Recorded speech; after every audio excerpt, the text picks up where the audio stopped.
Okay, our last session. And I have to say that this I had a bit of consternation because a lady called me, she's probably here, probably about 6-8 weeks ago, and said, is Merlin Goldberg speaking? And I had to think, Merlin Goldberg? Who the fuck is Merlin Goldberg? And then, of course, I remembered this one of Thomas's anecdotes from last year, and it fell into place. So maybe he'll remind us who Merlin Goldberg is. But I first came across Thomas. I saw, I think, a YouTube video, and I invited Thomas to participate in an event that we did with John Perkins, or Confessions of an Economic Hitman. We did a series of events in 2012 called Financial Terrorism with John Perkins, which we took to Dublin, Manchester, and London. And Thomas participated in that event. And this is your third AV event, AV5, 6, and 7. Yeah? What are you doing next year? Oh, we'll worry about that later. So Thomas is a very controversial figure online. And I love it when people, say, well, Thomas Sheridan, God, I don't agree with him on this. And I say, Thomas is winding you up. Yeah? And if you engage with Thomas on Facebook after about 10 o'clock at night, when he's about three quarters of the way through a bottle of Bushmills, then, good luck. Because I wouldn't want to take Thomas on an online debate sober, let alone when he's had the benefit of the Bushmills. So Thomas has made a name for himself over the last 5 years with the work that he's done on exposing psychopaths, with exposing gaslighting. And I can't believe you only bought 4 books with you. Is that right? I'm on my, that's all I did. Sorry. I'm not very well organised. I'm sure Thomas will tell you where you can get hold of his books, but he's certainly made a very significant impact. He's helped a lot of people understand what perhaps needs to be changed in their lives in terms of their association with people, perhaps in their domestic life or in their work life. And Thomas always makes fantastic contribution to AV events, so no pressure, mate. I'm sure tonight's no different. So please, ladies and gentlemen, Merlin Goldberg.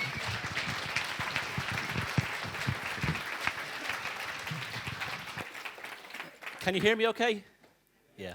Thanks very much, Ian. Thanks, everybody, for coming. I can't believe the turnout is fantastic. All the speakers, brilliant. It's very important for me to come to these things because I live the rest of the year in a bubble.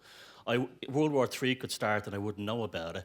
I'd be too busy telling jokes online. So I actually get news when I come to these things. And that's not always a bad thing either, because it's good to kind of keep focused on things that I'm passionate about, like art and things like that, comedy. Now, do you remember when we did the very first Middleton Arena gig? You brought me up. It was the first one to bring me over from Ireland. And there was a guy in the front row started heckling me. Remember that? And the first question he asked, I was a few sentences into my presentation, very nervous. The Middleton Arena is like a stadium kind of thing, and I was nobody at the time. Now I'm less obscure, but I was very nervous. And there was a guy down the front, and he interrupted me after a couple of slides. And my first thing was, I said, I'll answer the questions when it's over. Just let me finish. I was nice. Let me finish. Very, very reasonable. And then a few minutes later, he puts his hand up again, and he stands up this time, and he says, "Well, I disagree with that." I said, "You can disagree with me all you like after I've given the presentation. These people have paid in to hear me and not you." And I said it politely, And then he got up a third time, and I called him a dickhead. Do you remember that? And the place nearly went into a riot, but they actually threw him out. I found out later on that he was sent in by Occupy. He was sent in to shut me up because their idea of protest is holding a mindless sign that says "Stop climate change." You understand?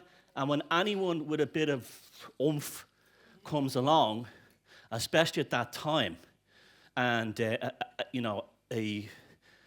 big mouth like me, it wasn't good for them. And I learned a very valuable lesson then. I said, my attitude from that point was on, I don't care. I don't care who I offend, because chances are the ones that I'm offending are the ones that are trying to shut me down on behalf of someone else. And that's cool, and I don't mind people to disagree with me or anything like that. I can I can bollock someone out of it and still be friends on a topic. Now, I hadn't got a clue what I was going to do a month ago before this presentation. And like all the AVs, magic happens. Something amazing always seems to happen. And that's the story of my life. Now, I'm just the kind of person that I've never had a normal life. I've never woken up. I've never had that. I've been cynical from the time I was in the pram. I literally was. Now, I was just thinking then about, earlier on coming here, I was remembering the very first time I ever addressed an audience. I was 14 years old in secondary school, and I'd won an art competition for an anti-drugs poster. And the anti-drugs poster, I grew up in a very tough neighbourhood, Ballymun, on the north side of Dublin, the notorious ghetto at the time, and riddled with heroin problems. And the poster I did was a drug dealer holding a big syringe like it was a machine gun. An Irishman with a machine gun, that's not, no stereotype there. And he was shooting at kids who were running away. And the thing was, the headline was, "Don't get smacked." And so I got the first prize, which was 40 punts, when we still had, that was a lot of money back then, when we still had our own money in Ireland. And they brought me up on the stage, and they had like the Garda anti-drugs enforcer, and they had the headmaster, and they had a few other people, and they were there. "Aren't you a great lad? Aren't you a great kid? Look, this is the future. This is how we'll beat the problem." And when I got the money, me and my friends went out and bought LSD.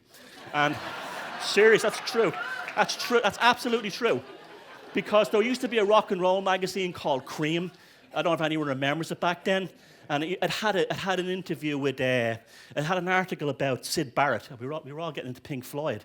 And we had to try this. We actually bought LSD. And I've never had a spiritual experience on LSD, but I had very good, creative and interesting experiences, including when I knew it was time to stop. I went up to an ambulance that was parked on the street, and I knocked on the side window, and when the paramedic opened it, I ordered a vanilla cone.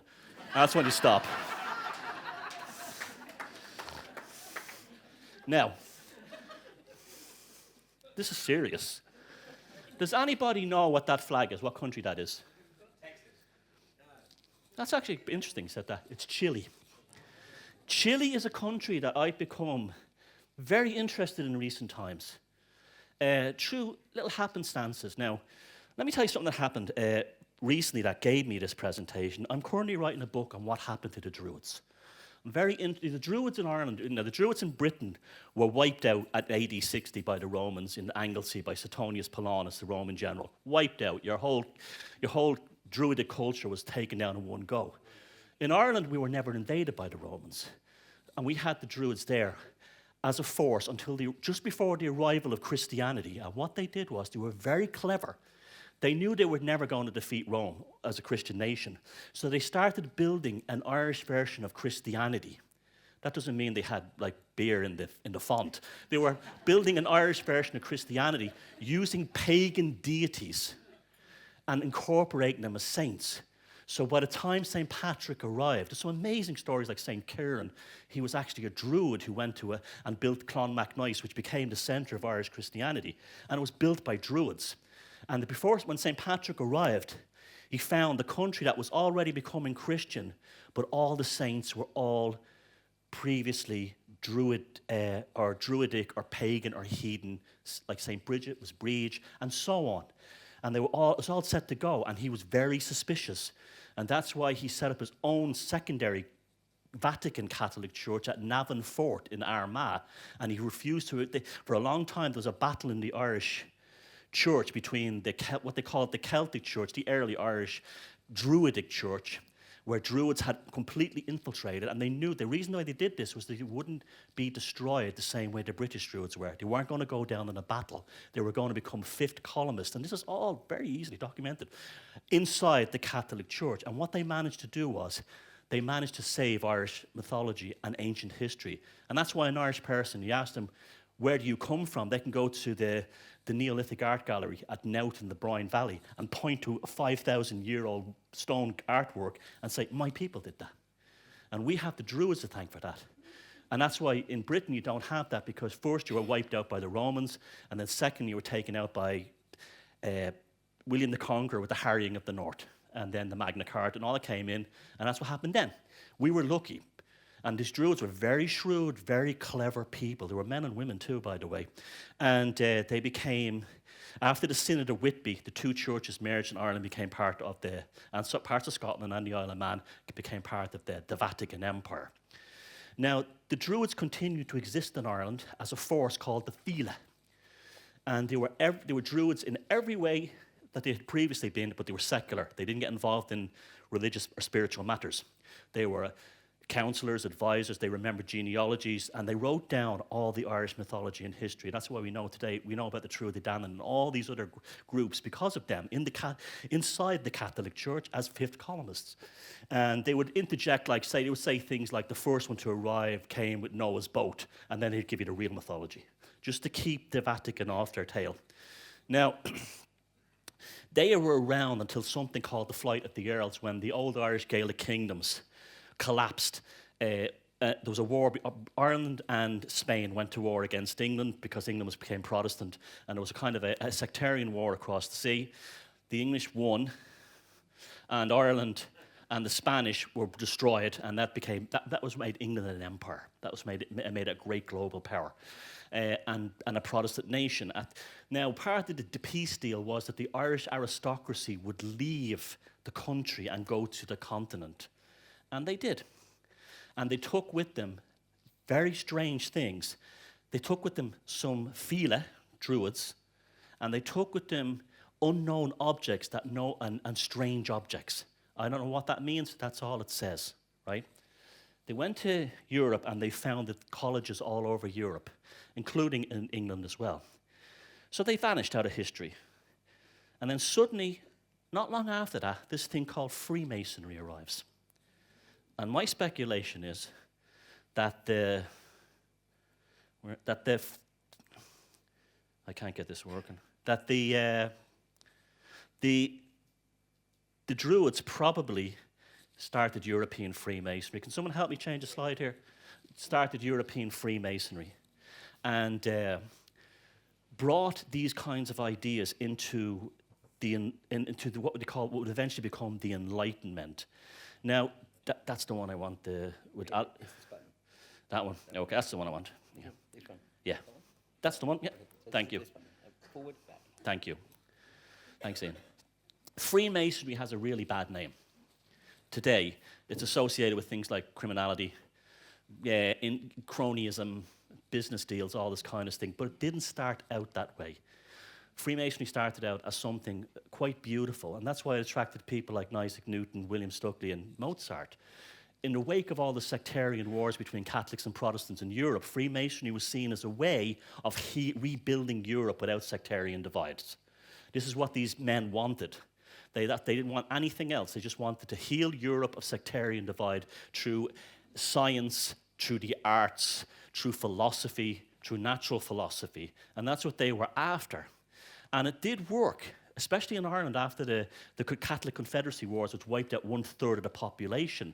Freemasonry actually helped form the first Irish government, which was in Grattan's Parliament, which was very successful until the Act of Union. Freemasonry started to develop in Europe intellectuals, artists, philosophers, and a kind of a mini renaissance happened at the academic level. Now, there was a banking group in Frankfurt, and I'm sure you've heard of it, and they formed this kind of fake group called the Bavarian Illuminati. And they got this guy called Adam Weishaupt to basically form a means of infiltrating Freemasonic lodges, because the banks realized that this was a fantastic espionage network, trading network, a way of moving deals between countries, because there was lodges established in every major European and many American cities by this time of the most influential, wealthy people. If you get in there, you have a fantastic network. You have a fantastic network to build the earliest stages of globalism.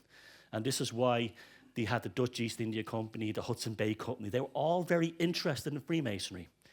The Bavarian Illuminati, who are not, they were a real group, but they're not the real Illuminati. That was just a name they gave themselves. And they got into the Grand Orient Lodge in Paris, and they changed them into a political organization. And I have books at home, and by the time they figured this out, they had realized it was too late. They started to become aware of things like republicanism. Republicanism was invented in places like the Grand Orient Lodge. That's where all the tricolors, French, Irish, Italian, so on, were all Mexican, were all developed, and all the other flag systems. Now, this is how we got to be the world we are today. All the Freemasons were taken over by banking, Frankfurt and Prussian nobility.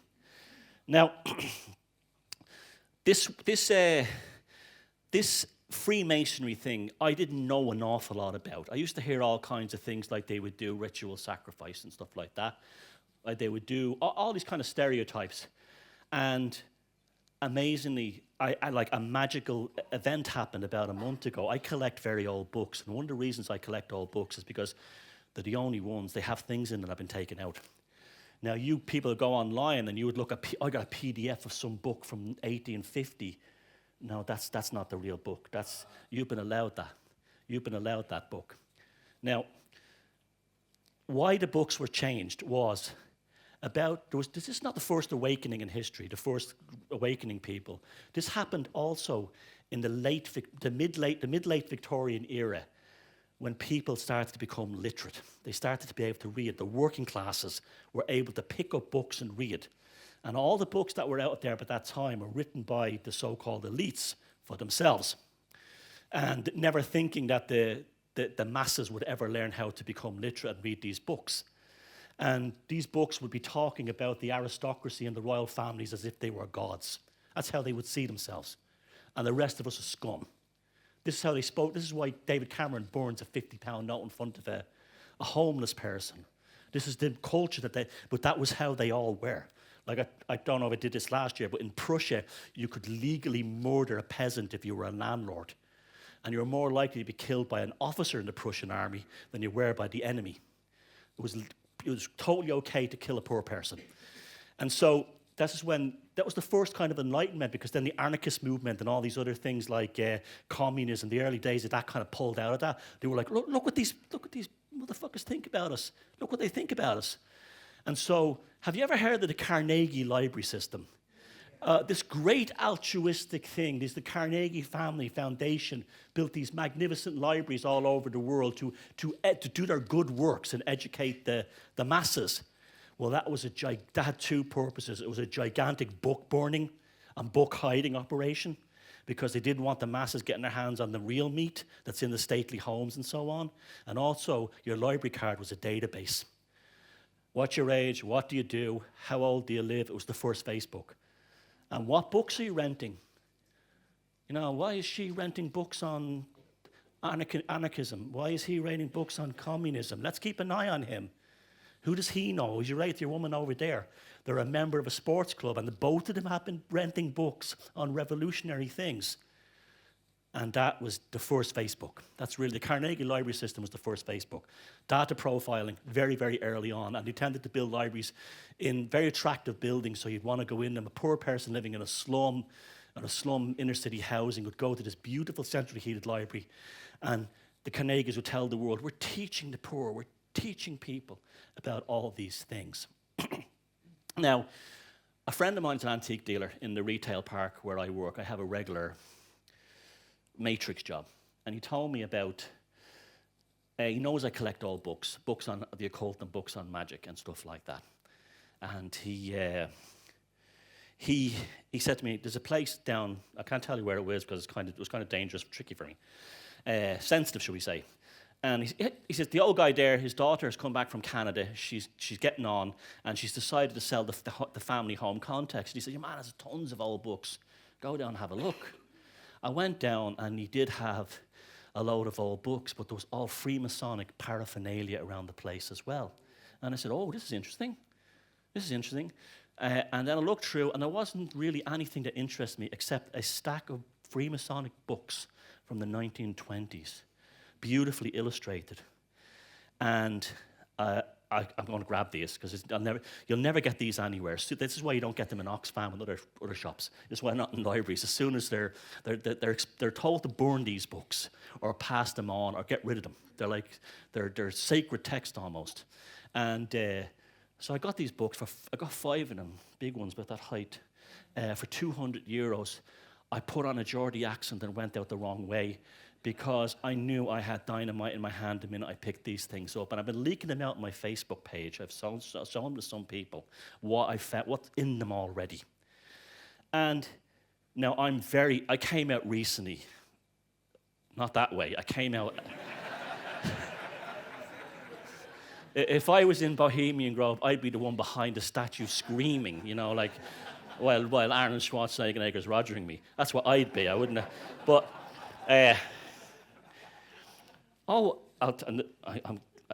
control yourself, Thomas. I have to keep my mind focused.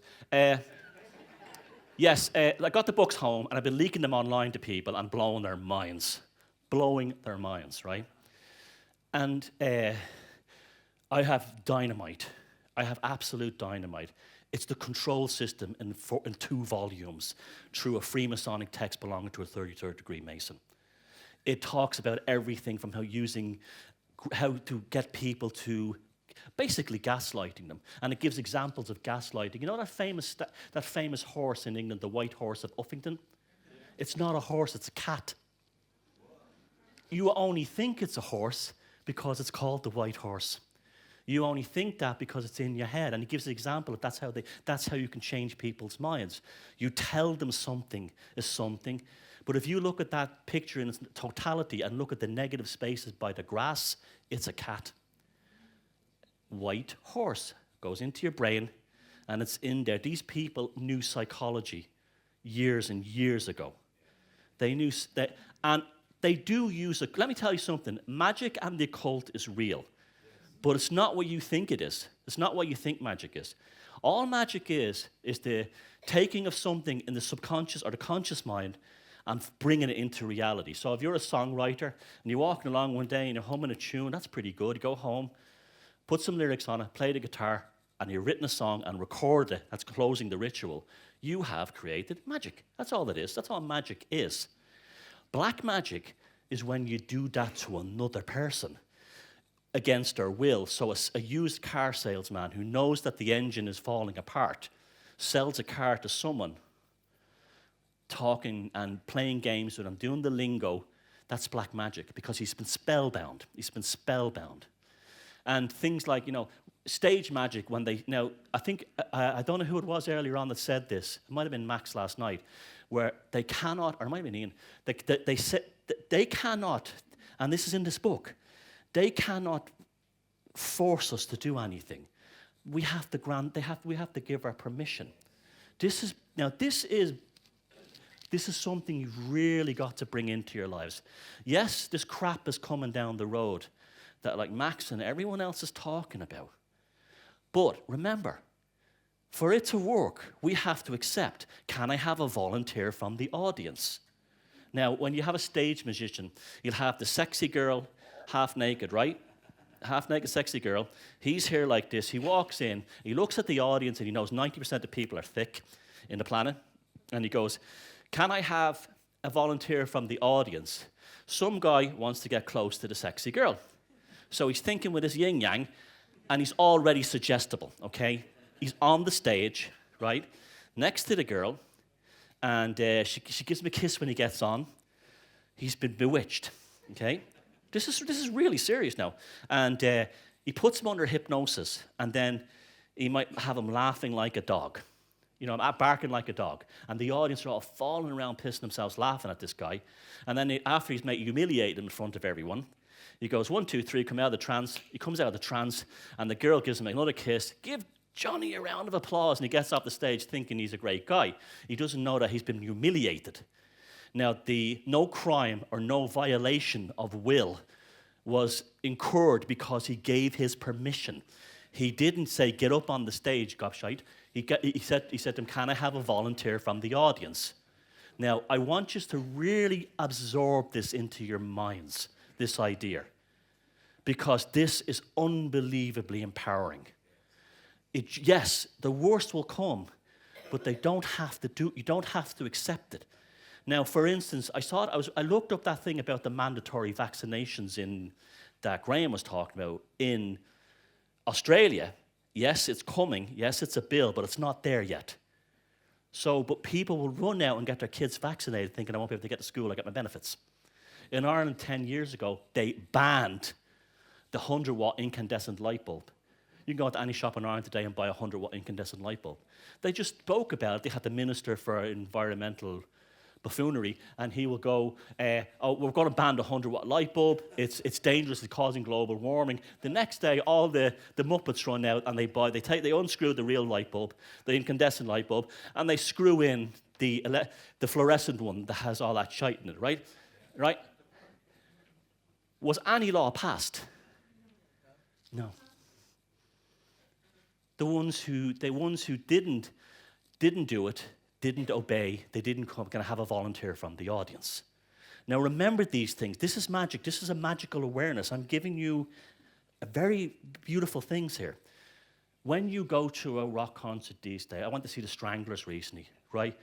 At this, and 99% of the audience were the Muppets, as I call them, were watching the band through their mobiles or through their iPads. Right? Isn't that how it is today, right? Because that's more real to them. That's more real to them than the band on the stage. The ones who were not holding them up, that's our people. That's our people. Now, when people say there's going to be a global awakening, I don't think so. And frankly, looking at what's out there, I don't want to be either.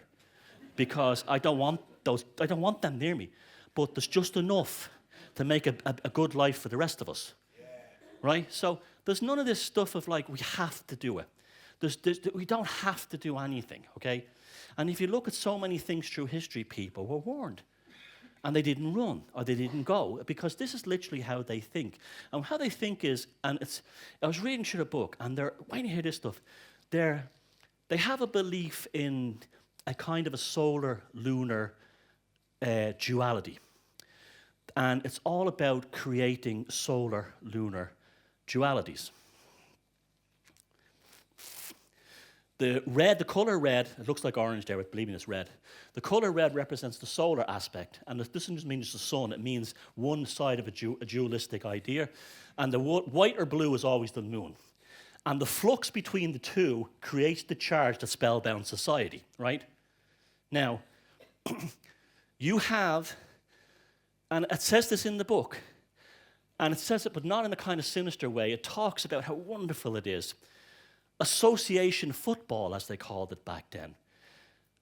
You have one team that's blue in the city, and one that's either blue or white, or one that's red. And you'll have the solar part of the city creating a charge in flux with the lunar part of the city. Man United, Man City, Chelsea, Arsenal. It just goes on. Bristol Rovers, Bristol City. Liverpool, Everton, a classic, right? It goes on. And this is the charge. And this was also said, and the books talk about how it's a wonderful thing because it stops revolution, and it gives the poor a life, and it gives them an existence, and it gives them a wonderful sport to enjoy. And association football was completely founded by Freemasons, and they picked the blues and the red for the major team, or white. So that's where you'd have the white teams come in. But the idea was that they wanted life stable, a stability. The Freemasons wanted stability to make people happy, poor people happy. The ones who infiltrated Freemasonry wanted stability so they could control us. Pathological, right?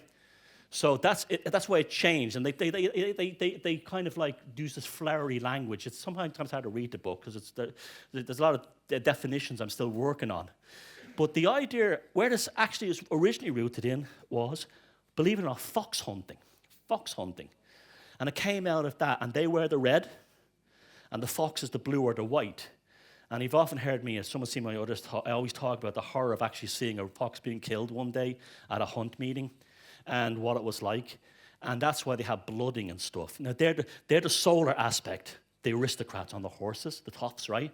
The fox is the lunar aspect, right? And when it's that the chase and the hunt, the fox sometimes gets away. The fox most times gets killed. But the expression once in a blue moon in this book is when they would deliberately let the fox live to create an element of chance in society. So people would think, and that's the term once in a blue moon, a pop star, they have a Susan Boyle. Look at her. Anyone can she can be famous. She's a Glasgow housewife. She's a pop star up there with Madonna. Once in a blue moon. And today, I walked out today, and we have once in a blue moon in the sky today. And is their solar aspect. When the moon is visible in the blue sky, once in a blue moon, remember that? The fox is allowed to triumph.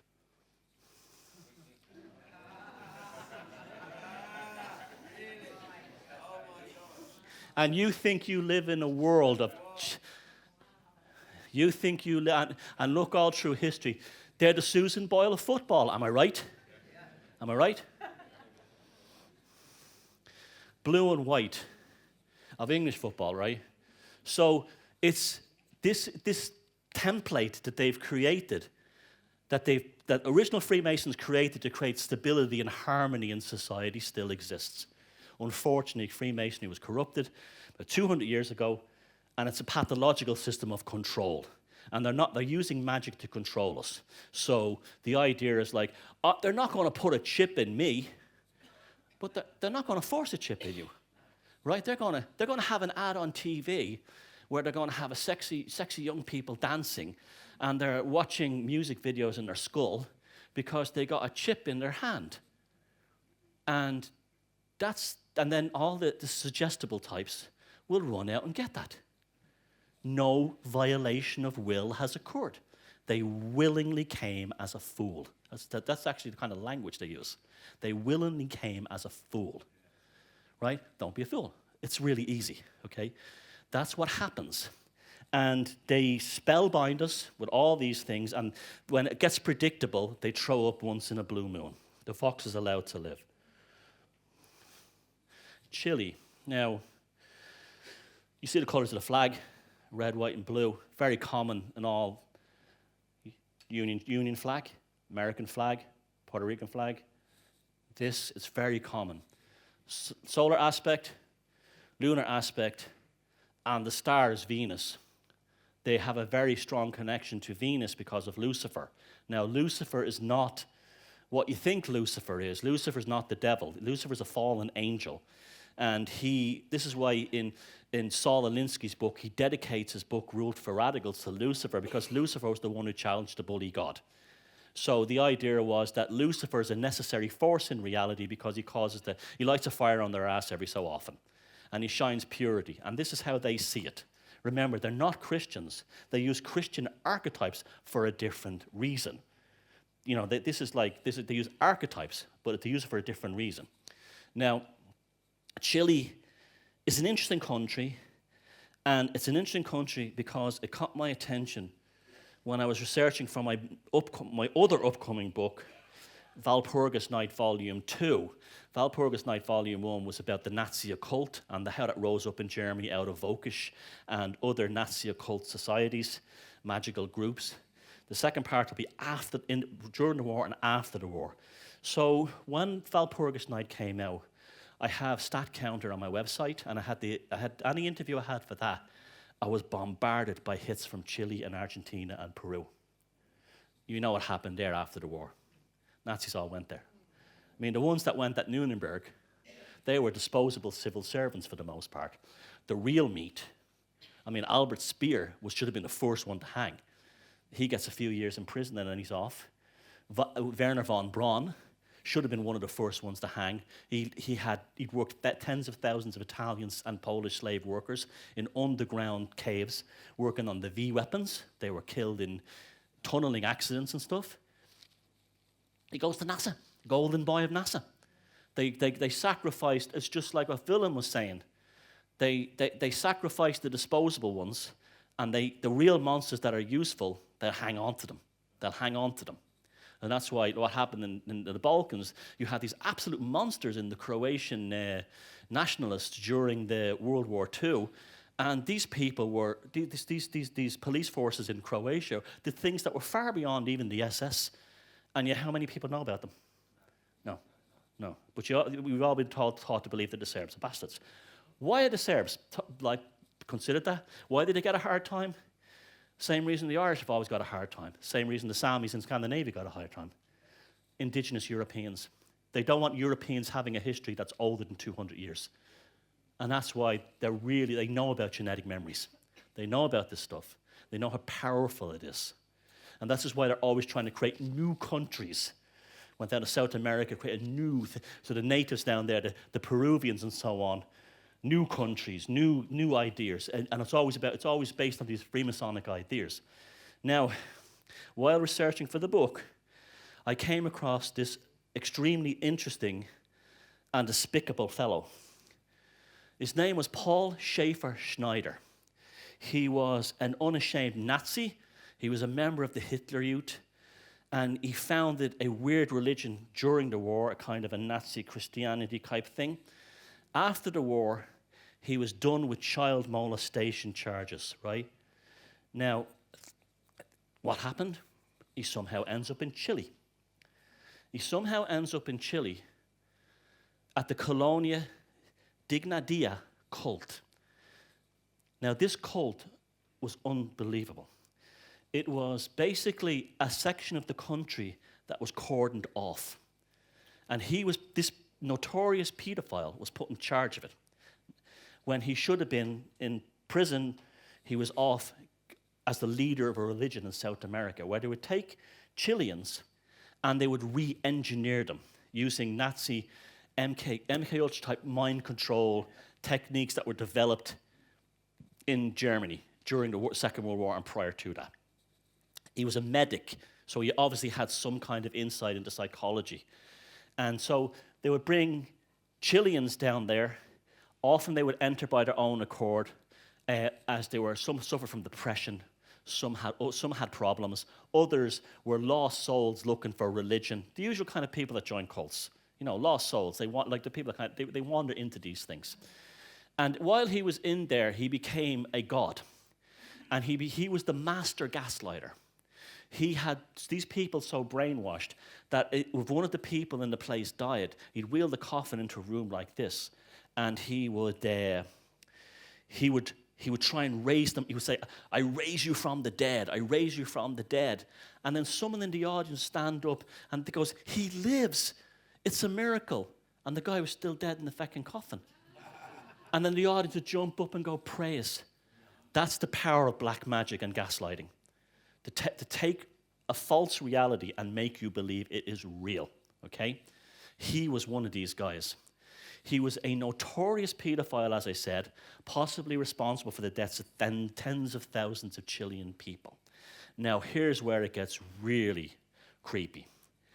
He did this with not only the full blessing of the Chilean government, but also the West German government.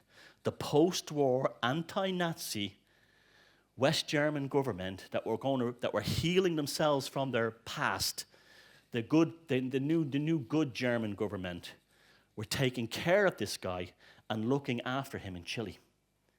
He had direct access in Santiago to the German embassy. He could walk in any time, ask them for anything they wanted, and he got it. This is supposed to be a guy that's worse than the fellows who hung at Nuremberg. Worse than them, okay? Again, he was a notorious pedophile, had sex and murdered young boys. Now, in the 70s, you had a revolution in Chile, and you had a democratically elected leader who was a socialist leader. The United States said, "No, we don't like this." Britain said, "No, we don't like this." And the CIA, under Henry Kissinger, implemented a military coup. And a guy called General Pinochet came into power. Pinochet worked exclusively with Schaefer Schneider to get people who had involved themselves in the revolution, young people, and put them in Colonia Dignidad, which is the dignity colony, in the south of Chile, in the middle of nowhere. And they became like mind-controlled slaves, and they became...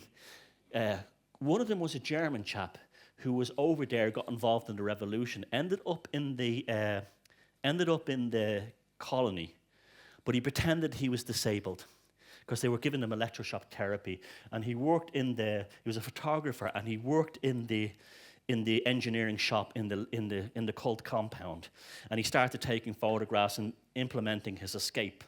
Eventually, he and some others did escape.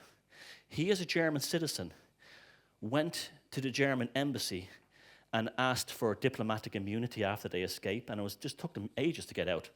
When they got to the German embassy, the German ambassador said, "We will drive you to the airport." And when they got to the airport, he was waiting for them. Walked up to the German ambassador and shook his hand. They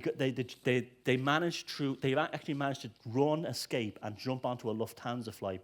Just by chance, the pilot knew what was going on because he heard what disgusting this place was and knew about this guy. And he closed the doors and flew off. And the Chileans couldn't shoot down the airliner going to Bonn because it would have been a diplomatic, it would have been a major diplomatic thing. They got away and they got the photographs out, put it in the newspapers, showed the photographs of what was going on. Guess what happened? This cult compound. It's still in business. It's still in business to this day. He died in 2012. He was arrested in Argentina. Argentinians have no love for the Chilean government, and one special reason. There's Margaret Thatcher, and there's General Pinochet. There's Margaret Thatcher. When I say it's dark, she defended this monster to his death.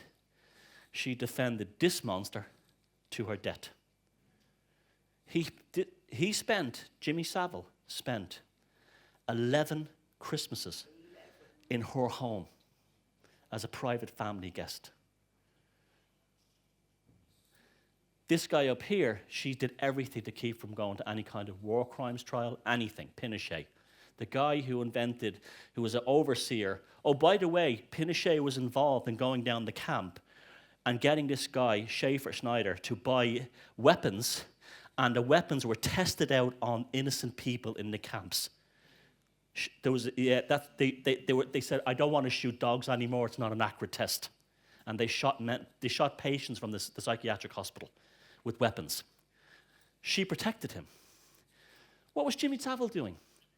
Boardmore, Sutcliffe, and youth and people, and you can't explain this to the average person, and you never will, because even all the years I've been looking into this, I've written 2 books on psychopaths, 1 book on Nazi occult, and 1 book on mind control, and I still can't believe the stuff that I find out. You couldn't make it up. Now, as it says, ultimately we're dealing with magic. This is magic. Black magic, white, just call it whatever you want, but it's all about the sleight of hand, the deception, and the control of perceptions within society. We're gaslighted constantly. Now, here's Jimmy. There's Jimmy. There. Did not feel great. Yeah. Anyone know who he is? Yorkshire Ripper serial killer. When he was at Boardmore Psychiatric Hospital, he used to be best friends with this serial killer. He killed so many in Yorkshire, we don't know how many he killed. We just don't know, right? Jimmy used to bring Sutcliffe takeaways and Chinese food and Indian food and sweets and chocolates, and used to go into his room, and they would hear howls of laughter coming in. And I'll tell you why. Jimmy Savile helped him kill someone, at least one. Jimmy Savile is responsible for at least one of the Yorkshire Ripper murders. A woman called Irene Richardson, which was found in the back of his apartment building with Jimmy Savile's teeth marks in her. And that's why he was asked to give dental imprints in rubber. Because David Yallop when we still had good journalists, when we actually had journalists, there was an amazing journalist called David Yallop. He wrote the famous book, In God's Name, about the propaganda they do Freemasons in the Vatican Bank and the assassination of Roberto Calvi. He also was an embedded journalist within the Yorkshire Ripper, case at the time in the South and West Yorkshire Police. And in the book, Deliver Us from Evil, he says he didn't work alone. And what more, the reason why the Yorkshire Ripper case went on and on and on and on was because the police and somebody wanted it. They did not want whoever the second person was to be found. Jimmy Savile was not on top of the pops any night a murder happened. I've checked. Jimmy Savile was a personal friend of his. Jimmy Savile, back in the day, right before he died, had some weird moment, maybe kind of an Alzheimer's, where he told a policeman, when he's being investigated for a sexual crime, for something else that happened in Kent, I believe, he said, sure, I was friends with Sutcliffe. I was involved. I was up around him. I know more about that case than anyone knows, but you know, I've got friends, this kind of thing. I've got friends. He's basically admitting he was involved in these killings. Now, Yallop, in his book about the cases, said that it was engineered chaos, as if they wanted this to go on. And what happened was, in Yorkshire cities, and some killings were happening. He killed some people in Manchester too, women. It became a way of testing behavior in society. So you had curfews. They used to do things like, if this was a working men's club in Bradford, and you were all having a good night out, they had this bogus Yorkshire Ripper tape. And the real voice, it's alleged with this guy called Wearside Pete. I don't believe it's him. I put it through my auto and analyze it's someone else. I think it might be him. And they used to play it in the clubs. People go quiet. And there was the Yorkshire Ripper, the fake voice. This was trauma-based mind control across a whole section of Yorkshire. Then they flooded cities like Sheffield with feminists from London who would say, protect women from being slaughtered by men up here. Every man in Yorkshire was suddenly the killer. Women, say if a woman, a husband was home late, he could have been out with his friends having a drink on the sly, doing anything, came home late in a murder that happened at night, they'd be inundated with calls from women saying, I think my husband's the Ripper. They had everyone paranoid. It became this enormous behavioral control issue. And they wanted it. They wanted because we are lab rats to them. We're lab rats. Now, this serial killer thing, I didn't mention it but at the beginning, but this year I had a kind of a huge mainstream breakthrough. I made a documentary last year about a possible serial killer, short film called Blind Spot in Manchester's Killing Gay Guys. Film was a huge hit. It was a magical spell of my own, and I'll tell you why I did it that way. I was going through the papers and I saw through the internet, and there was a guy called Professor Craig Jackson, who was a criminal psychologist, I believe, or a behaviorist at Birmingham University, and he laid out the case that there's so many young gay men found dead in the canals in Manchester that they're not, or suspected gay men, they're not suicides. There's too many of them. It's nearly 100 at this point, and there's too many of them. And a canal is the worst place to commit suicide. Canal waters aren't about that deep. And he said, you can't, and most of the verdicts, coroner verdicts, were either inconclusive or left open. And this included one young lad who called his mother screaming right before he was killed or found in the water. And the police were still saying, this is, and I immediately, that's how I learned about psychopaths. I used to read books on serial killers because there was nothing else out there. And immediately, when I started looking at the case, there's a serial killer in Manchester. Absolutely, this guy Craig Jackson's right. He was bollocked out of it by the police in Manchester and by the media. And I said, okay, I'm going to try and help this guy. And I went to Manchester at 5 a.m. and started going around the canals on a Saturday morning. Because I reckon if there was a serial killer in Manchester, it'd be Saturday morning around 5 a.m. There's something about 5 a.m. that's very strange. It's called the blue hour in Scandinavia.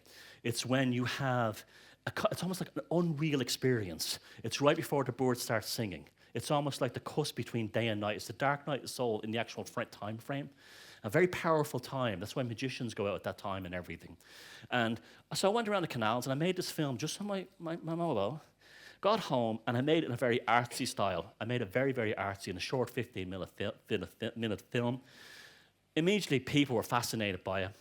Immediately, it was controversial. I love being controversial because you know what that means? They're fucking paying attention. That's what that is. That's why I'm not. I'm a nice fella, but I'm Mr. in your face if I want important information to get out there because no one else is listening. I'm a bard. That's what I consider myself, a bard. And so the film was made, got out there, and I was contacted by a mainstream journalist. I can't give the name. And they said, "You're right. Bang on. There's something not right." And they gave me inside information on what's going on in Manchester. It was immediately starting to remind me of Yorkshire. There was something going on here with the Sutcliffe days. So what happened was then, I knew I was in a dangerous position because when the mainstream approach you, you don't know if you're being set up or not. So I was kind of canny and coy with these people, and fair enough to them, using another journalist, a different name, gave me a very, very positive write-up in the Manchester Evening News. The next day, I was in a 2-page spread in the Central Daily Mirror, and I got 2 million hits on my website in 24 hours. So I had a huge mainstream bang, just like that, covered all over the world, and that was brilliant. So it was like I got it out there, and suddenly everybody in Manchester was talking about my film because they got to hear something funny is going on, that the Professor Gray Jackson, because he's a professor, he can't actually go out there and do this. I can because I'm good at that kind of thing. Now, and the deaths have stopped recently. So I'm not saying they stopped, but it's funny enough, it seems to have calmed down recently. Fingers crossed, the serial killer stopped or something. But it's very, very likely there was a serial killer in Manchester. Now, the police commissioner there bollocked me out of it, which I was expecting to get, saying it was just causing families to be upset. I kept my mouth shut, and I was asked for comments, because my attitude was, the ones who are upset are the family members of the ones who have been killed, and you're saying as an open verdict, when he screamed on the phone before being found dead in the canal, a healthy young guy. That's what's causing them to be upset. That's why fathers are out in the streets of Manchester handing out flyers, to, help us to find out what happened to my son. And so I was happy about getting the thing out there, but it was also kind of a bit scary. I got a phone call a few weeks later from someone who was a talent agency person over here, and saying to me, really impressed with your work. You're very, very funny.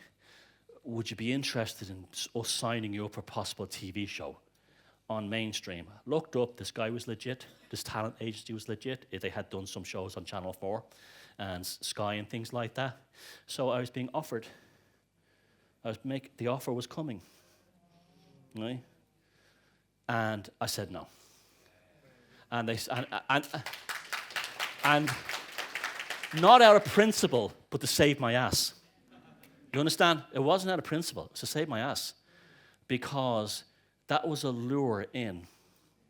And I like being a shit stirrer on the outside. I don't want to be in there. I don't want to be in there. You'll like this story, Ian. About a month ago, I have another life where I'm interested in arts and heritage, and I'm involved in arts and heritage groups where I live up in Sligo. We had a general election around about a month and a half ago. I'm in the place, and I'm told that the opposition leader, Micheál Martin, big-time Bilderberger, you know about him. He was instrumental in the IMF bailout in Ireland. He was one of the Fianna Fáil government when it happened. Was coming to electioneering. And I was there quickly, and I said, okay. And someone said to me, Thomas, don't say anything. Just behave yourself. And I was like, no, I don't get involved in politics. I would never do that. This is about arts and helping artists in the community and stuff like that. And he comes in the door with the 2 special branch guys. And he walks in like this, and he goes, himself. He knew who I was. He knew who I was. Himself, like that. Comes over to me, shakes my hand, and you know something? He was an incredibly nice man. He was an incredibly sincere and nice man. And I had a very nice chat with him. I was talking to him about a heritage project. He was completely open to it. He knew everything. And we were talking about, these rural areas, we can develop them through tourism and arts and heritage more so than building factories that will close down or call centres. We had a great chat. And I looked him in the eyes. I looked him in the eyes because this is the first time I've ever held the hand of a Bilderberger, held a hand, and looked him in the eyes. and I saw a good man looking back at me. So it's very easy for us to dehumanize all of them. Remember, he may just have been one they brought with them. I'm sure there's plenty of good guys, good women at the top, that these monsters, Thatcher and the other one up there, bring with them. And it's just they fall into the trap and they get into it. But he was a good guy. I have to say that. He didn't get elected. It doesn't matter anyway. But he didn't. His party, Fianna Fáil, didn't win the elect. They didn't form a government. But that just goes to, that was the once in a lifetime chance I actually got that close to someone like that. And I have to say, it was not like what I expected. Now, so that's just in his case. There could be, I'm sure there's other ones like that are not like that, but he wasn't. So that made me very confused. That made me very, it made me very sort of like, well, here I am for the last 6 years saying we have a psychopathic system, which we do, that many of the people at the top are actually real psychopaths. They have the same mentality as serial killers, which they do, and yet among them are people who actually are not like that. It was very difficult for me to reconcile that. And this is an important point, because then I realized that I was the bad guy, because I had dehumanized a man I didn't actually know based on his job. And isn't that kind of fascism in a way? Isn't that kind of wrong? So the system is bad does not mean that everyone involved in it is bad. That's the kind of thing. And then after I got less depressed about it, I started to see hope in that. But I said, if a few good ones can sneak through or be brought through, that's potentially an open door. That's potentially an open door. And that got me thinking about, is that what do we have secret societies out there that are actually working on our behalf, on behalf of decency? Or do we have infiltrators who've actually gone into that world? I'm not saying he was, but gone into that world for that purpose. Highly educated people from wealthy families, who realize the same things we realize and are wrecking it from the inside. Who blows the whistle on all the cardinals having sex inside the Vatican? Someone very high up must have blown that. Is it one of ours? FIFA is another one. That they took them years to get into FIFA. FIFA was blown from someone on the inside, someone very high up, because that's the way they only get their hands on those accounts. So I would say to people, let's not lose hope about these things, because there is a real possibility that it's not, although it's bleak, although this is the bleakest of it, it's not that bleak. And because we're dealing with this magic thing, does anyone know who she is there? And that's Ian Brady. They were two child killers in Manchester.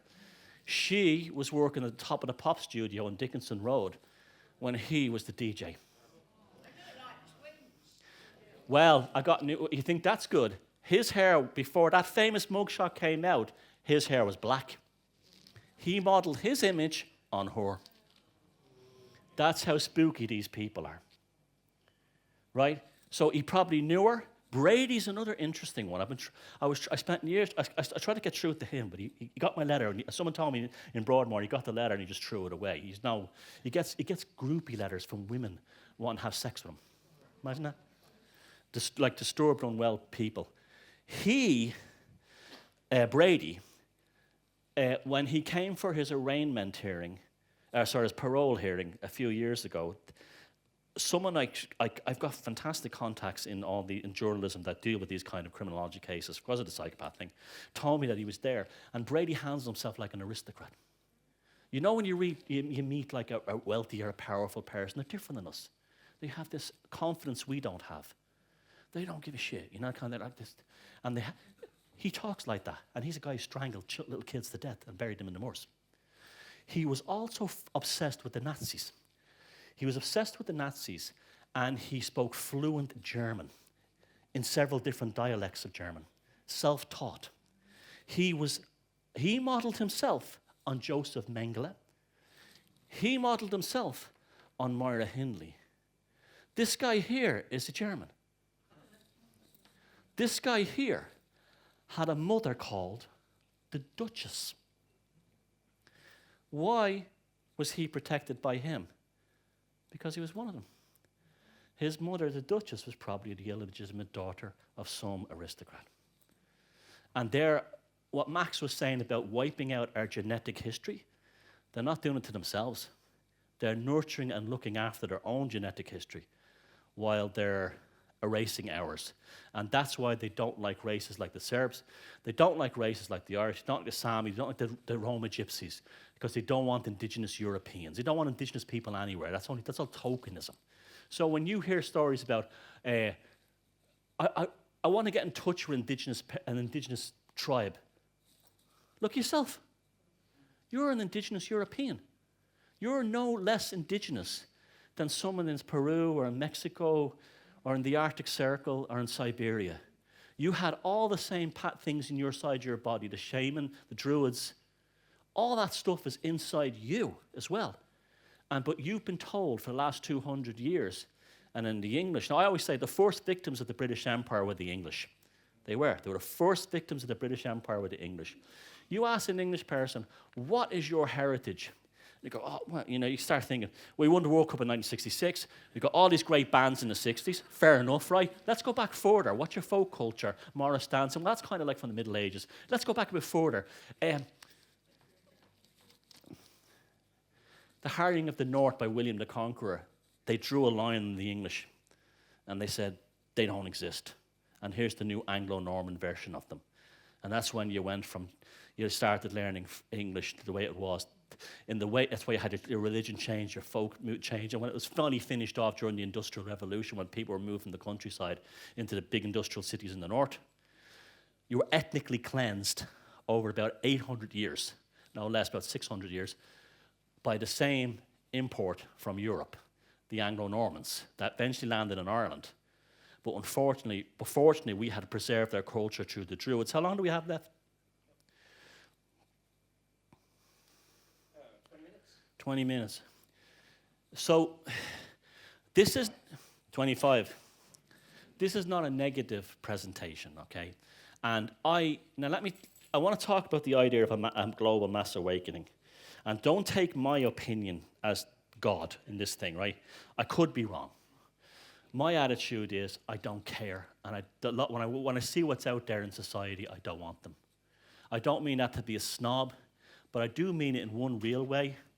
Instead of calling them the elites, let's start calling ourselves here the elites. Let's start calling ourselves the elites. Because we are. Because with all the bullshit that we're subject to, X Factor, sports on TV, endless gaslighting by politicians, all this stuff, Peppa Pig, from the time you're a baby. There's children who are raised on Teletubby, and those kids are grown up perfectly healthy. The job that they have had trying to take us down has at every turn, we surprise them. We seem to surprise them. And you could say here, it's very, I'd say to everyone here, let's start a revolution. We're here. Let's take them down.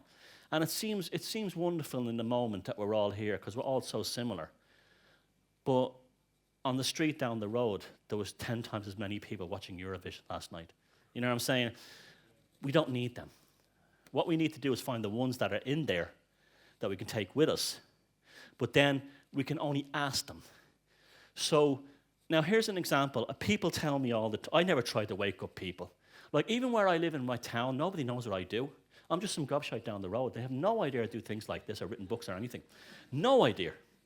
And I'll give you a funny story. I went into a cafe when the Daily Mirror story came out in the town near where I live, and the page was open on one of the tables with my black and white photograph about that size, and it said, world expert in psychopathy Thomas Sheridan says there's a serial killer in Manchester, right? And I walked in, and I'm going, oh shit, here we go.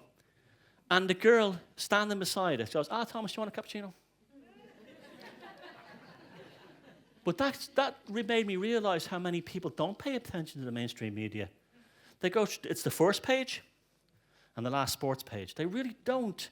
It's kind of like they're on auto. The robot, as Colin Wilson calls it, has taken over, and they don't really pay attention. They only want to see what they want to see. Now, people say to me, well, when I go to, I've never tried to wake anyone up. My attitude is, I don't want you. And if you come to me and you're cool, well, great. But people say to me, I go to work and I'll mention, this chap mentioned it to me yesterday, and a lady this breakfast today mentioned to me, people, they look at you first like this.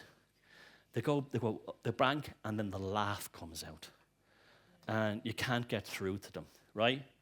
You can't get through to them.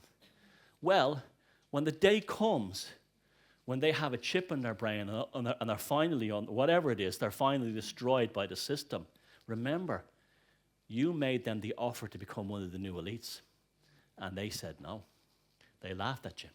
You asked them to be a volunteer, and they laughed at you. So your conscience is clear. And that's maybe how we have to start thinking about ourselves. Get out of this victim mindset that we're somehow, we're going to be all destroyed soon. No one's going to be. I mean, tomorrow night I'm going to be down to pub with my mates having a laugh and telling filthy jokes. I don't care. They can do whatever they want. But it's not going to. I'm aware, probably more than anyone in this room, how horrible this system is and how dark it gets. But I have a great life. I'm very, very happy. I have great fun. I'm always having the crack. And that's the way. They're not going to take the song from my heart. They're just not going to do it. And there's been the thing that really can hurt me the most is when I'll get a personal testimony of someone who was framed for paedophilia in a company or something like that, or in a job, or that hurts me. Because that's a real violation of someone, where a lie was told against them to try and destroy them somehow, personal level. But on the global level, I know there's nothing I can do about it. I also know how fragile it is. It's not as stable as you see, it's they want you thinking that there's a bunch of Mr. Burns in a room, and they sit around and they talk about, well, we're going to gas them with chemtrails, or we're going to poison them with... It's not like that at all. It's not. A lot of it is this leftover from this Freemasonic system that's kind of become their modern political, diplomatic, commercial system. And a lot of it is haphazard. This is why they're always fixing their banking process. I mean, if these guys were the elites, how come everything falls apart so quickly? Falls apart. We don't have, I don't pay attention to whistleblowers or anything like that. I don't need them. When people say, why don't you, it's very easy for someone to say, why don't you become a whistleblower if you work in such and such a place? But that's very easy to say until you look at your kids. What's going to happen then if I lose my job? You see, bravado is a funny thing. Bravado is great when it's someone else doing it. But when it's your balls to the wall, it's a different story. When your reality is there, then you realize the stakes. But that's also the weapons they use against you. That's also the weapons that they will use against you. So you have to be very careful. There's ways of blowing the whistle without becoming a hero. Let people like me take the bullets. I don't mean that literally. I mean, let the guys on the stage, let us do it. You don't have to walk around your neighborhood trying to wake people up. That's not your job. You're awake. Your now job is to have a happy, satisfying life and take care of yourself and the ones that are there. And then leave the rest of us to be a pain in the ass for them, the ones who are willing to step up. We'll do it for you. And we're glad to do it. I mean, I enjoy it because that's just how I am. I don't have a problem. I don't have any fear of them that way. Maybe when I was younger, I probably would have. Now I don't give a shit anymore. And that's also part of their weird occult thing as well, because they have this weird thing, and this is true, that if you have fear, then you're okay for the slaughter. You understand? Where if you don't, they leave you alone. It's this weird kind of cultural thing that I've noticed in these books and also over the years, that they love when you're in fear. Because when you're in fear, you're acquiescing to their control. This again is black magic. They want you, and this is why I'm very dubious about some of these kind of I'm not going to name names, but these kind of sensational, alt media websites, and that go and dun dun dun, end of the fucking world, blah blah blah, and all this kind of thing. Incoming chemtrail bomb, and all this crap, right? Buy your water filters and all that stuff. That puts you in a position of submission. You're already submissive. I'm afraid of what they're going to do to me. Therefore, what does a shark do when it senses fear? You talk to anyone who lives in India, a cobra will rarely attack a baby because the baby doesn't set off, it has no adrenaline, it doesn't know what a cobra is. And they have the same attitude, that when the cobra strikes, when your adrenaline goes up and the norepinephrine in your brain shoots at the back and they sense it in their infrared, and then they strike because they think you're about to strike them. And that's why they bite you. Because they have a hyperactive reptilian complex, lower part of their brainstem, norepinephrine shooting up from the lower brainstem, they think the same way. They love war. They absolutely love it.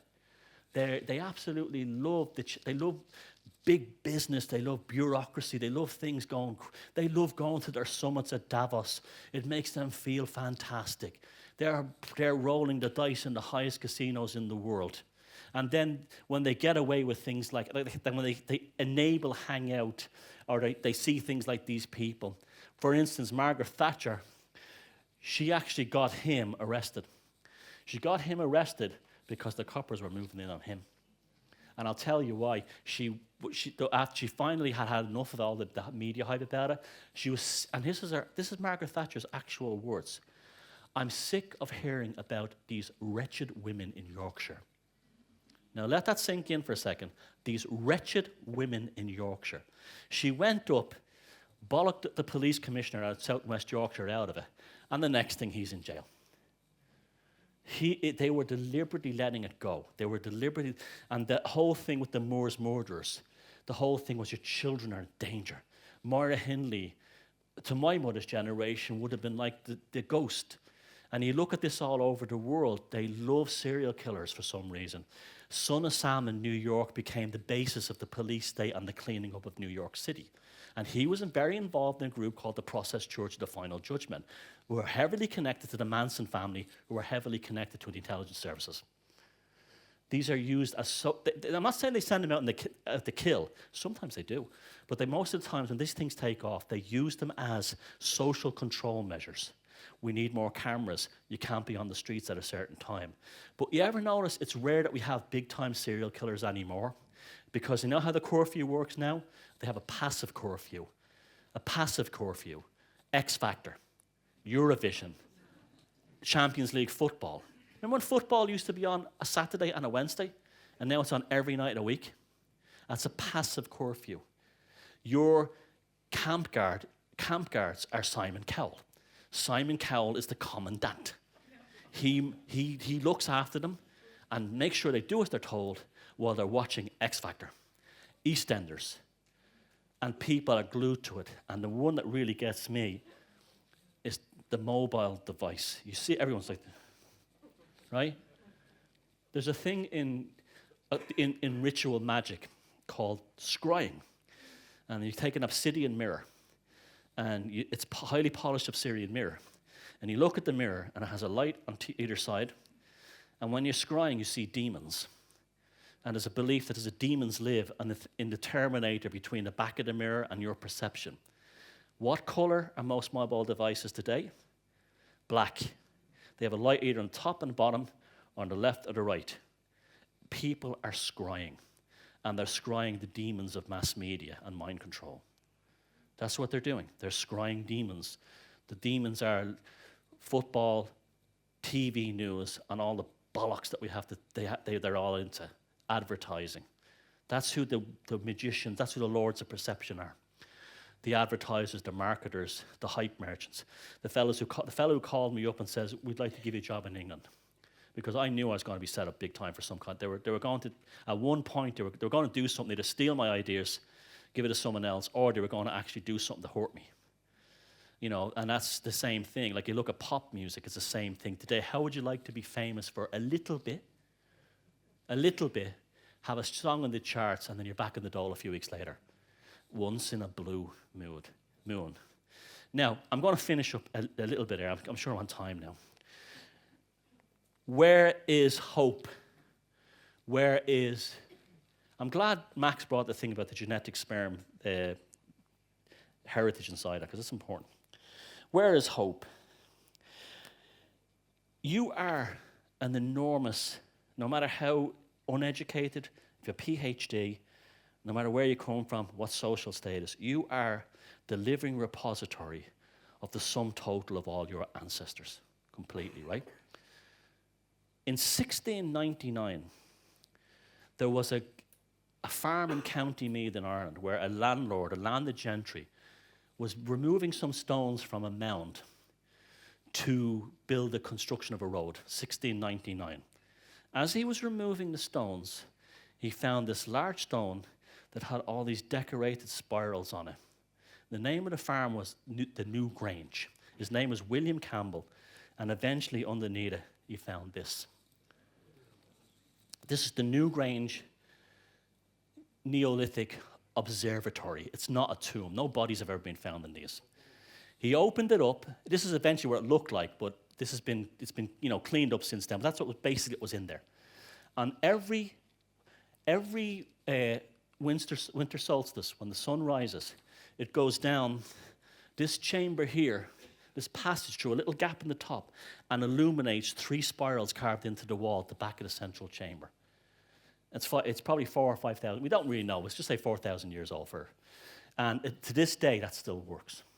So the people that built a time machine to tell the future we existed. Now, in 1699, when Campbell opened this up, he was convinced it was Danish. He thought it was built by the Vikings, because there were similar mounds in Scandinavia. And so he brought over a Welsh antiquarian called Lund. And the Welsh antiquarian came over, and he looked at it, and he said, I don't know what it is. It's probably something from heathen times. I'll talk to some of the locals. And he met a farmer called Cormac O'Neill. And he went up to Cormac O'Neill, and he said to him, what do you know about this place here, this heathen mound, this barbarous mound, he called it. And he goes, oh yeah, I know what that is. It's not a tomb. It's the repository of the god Angus Owen, who was born as an adulterous affair between the Dagda god and the Boan River goddess in 1699. And your man was shocked, Lund. And how do you know this? My mother told me. My sister knows it. My aunt knows it. And he wrote this down, Lund wrote this down, and then a cryptic thing he writes, and then a mention of a barbarous operation that took place in heathen times involving the sun. That event had not happened for thousands of years. Yet Cormac O'Neill, through the oral tradition of storytelling and passing information on, had kept alive these stories of ancestors that went back thousands of years, including the winter solstice rising through the slot in the top. Just let that sink in for a second. Thousands and thousands of years. 200 years later, in the late 18th Victorian era, the 1800s, the Gaelic League in Ireland started to open up all these ancient manuscripts written by the Druids I told you about before St. Patrick and around St. Patrick came along, and started to find out that this thing that this Cormac O'Neill had mentioned 200 years earlier, the Truide Danann, we have their genealogy. This is the Dagda god. This is the Boan River goddess.